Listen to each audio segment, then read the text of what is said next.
Oke guys, kami udah sampai di Kayu Menang, nyebrang dari Kuala Baru. Ini lanjut lagi perjalanan ke Kayu Menang.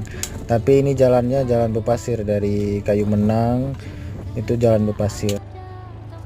Ini harus hati-hati nih, kalau enggak terpleset kita. Pasir, pasir pantai.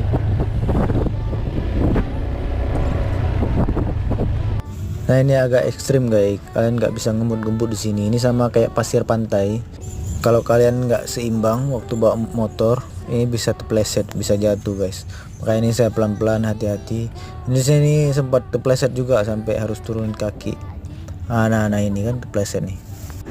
Ini dari Kayu Menang sampai ke pantai Kayu Menang ada beberapa spot yang kayak gini.